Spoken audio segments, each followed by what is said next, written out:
Ready 5 seconds.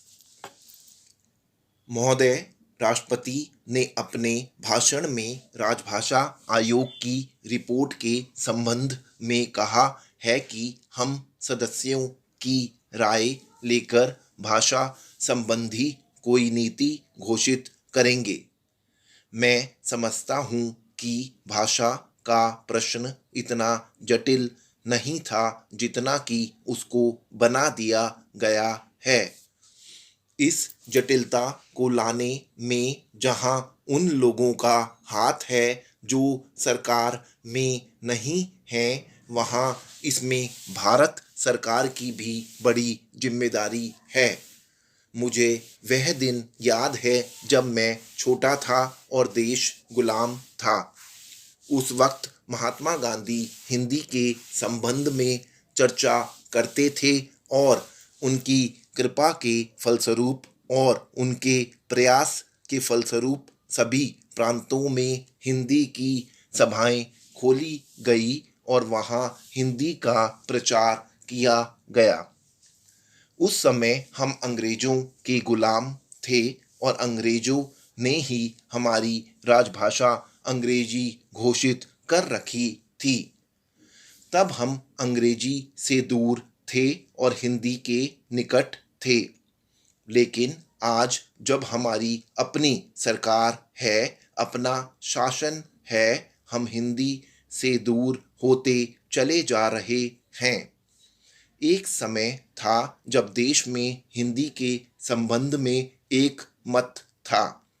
जब देश स्वतंत्र हुआ उस समय हिंदी के संबंध में घोषणा हो जानी चाहिए थी, लेकिन उस समय सरकार चुप हो गई। अब जो देर हो रही है, इससे भाषा संबंधी समस्याएं बढ़ती जा रही है। मैं नम्रता के साथ सदन के सदस्यों के सम्मुख यह निवेदन करना चाहूँगा कि कितनी विचित्र स्थिति है कि आज हमको अंग्रेजी भाषा का मोह पैदा हो रहा है।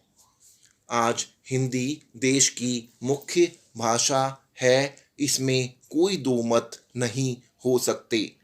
यह सबसे अधिक बोली जाने वाली भाषा है। आज इसका विरोध बढ़ता जा रहा है। कुछ ऐसी बातें हो रही हैं जिससे मालूम होता है कि हिंदी का विरोध प्रादेशिक भाषाओं से है, लेकिन ऐसा नहीं है। सच पूछा जाए तो बात यह है कि अंग्रेजी भाषा के स्थान पर हिंदी को लागू करने का प्रश्न है।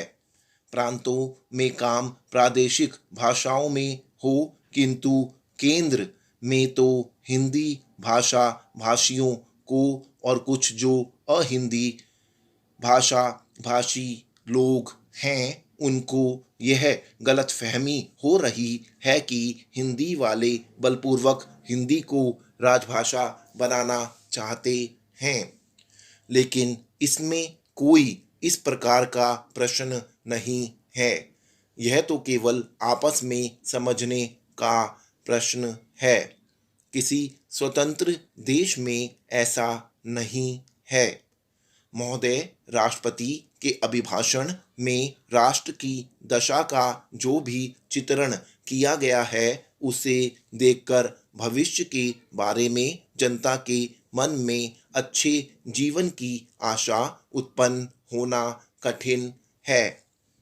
अभिभाषण में अधिक बल शासन ने अभी तक जो कुछ किया है उसकी ओर दिया गया है, जबकि यह सदन और राष्ट्र की जनता आज हमारे सामने जो संकट खड़े हैं, उनका निराकरण किस प्रकार किया जाएगा, इसके संबंध में मार्गदर्शन की आशा करती थी। राष्ट्र जीवन के भिन्न भिन्न क्षेत्रों में सरकार द्वारा अपनाई गई नीतियों के जो परिणाम हुए हैं, वे हमारे सामने हैं और मुझे यह देखकर बड़ा दुख हुआ है कि राष्ट्रपति महोदय के अभिभाषण में राष्ट्र की सुरक्षा के लिए एकता के लिए जो नए नए संकट खड़े हो रहे हैं उनका कोई उल्लेख नहीं किया गया है। कुछ ही दिन हुए हमारे रक्षा मंत्री ने एक भाषण में कहा था कि भारत 100% सुरक्षित नहीं है। किसी देश का रक्षा मंत्री सार्वजनिक रूप से इस तरह के विचार व्यक्त करे तो यह प्रश्न स्वाभाविक रूप से खड़ा होता है कि राष्ट्र की सुरक्षा की ओर, जो कि सर्वोपरि है, ध्यान देने के लिए पूरा प्रयत्न क्यों नहीं किया गया। सभी जानते हैं कि सुरक्षा के लिए जो भी संकट है वह हमारे पड़ोसी से है और वह पड़ोसी आणविक शस्त्रों की मांग कर रहा है। वे शस्त्र किसके विरुद्ध काम में लाए जाएंगे इसके संबंध में किसी को संदेह नहीं है, किंतु प्रश्न है क्या हमारा सैनिक बल, हमारा साज सामान किसी भी आक्रमण का सफलतापूर्वक सामना करने में समर्थ है। मैं यह स्वीकार करता हूं कि किसी बड़े युद्ध की आशंका नहीं है, किंतु पाकिस्तान के नेता अपनी जनता का ध्यान वहां की गिरती हुई आर्थिक स्थिति से दूर करने के लिए किसी भी समय कश्मीर के प्रश्न पर अंतर्राष्ट्रीय सैनिक हस्तक्षेप को निमंत्रण देने के लिए झगड़ा कर सकते हैं। और कोई भी परिस्थिति उत्पन्न हो, देश की जनता इस सरकार से यह आश्वासन चाहती है कि जहां तक पाकिस्तान के आक्रमण का प्रश्न है, भारत 100% सुरक्षित है। इस संबंध में सरकार को जनता के मन में विश्वास उत्पन्न करने का प्रयत्न करना चाहिए। जहां तक कश्मीर का प्रश्न है, सरकार किसी भी अन्य विदेशी शक्ति से वार्ता करने के लिए तैयार नहीं है।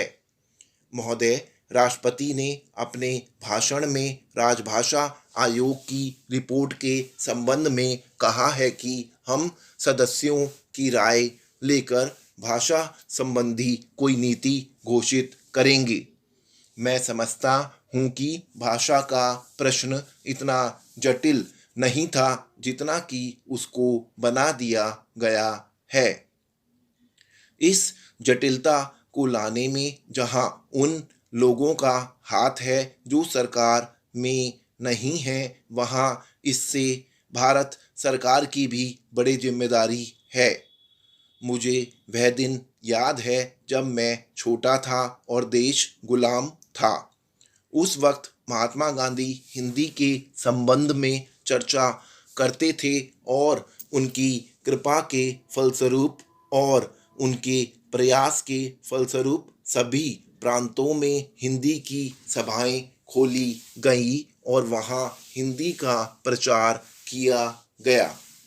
उस समय हम अंग्रेज़ों के गुलाम थे और अंग्रेज़ों ने ही हमारी राजभाषा अंग्रेजी घोषित कर रखी थी। तब हम अंग्रेजी से दूर थे और हिंदी के निकट थे, लेकिन आज जब हमारी अपनी सरकार है, अपना शासन है, हम हिंदी से दूर होते चले जा रहे हैं। एक समय था जब देश में हिंदी के संबंध में एक मत था। जब देश स्वतंत्र हुआ उस समय हिंदी के संबंध में घोषणा हो जानी चाहिए थी। स्टॉप।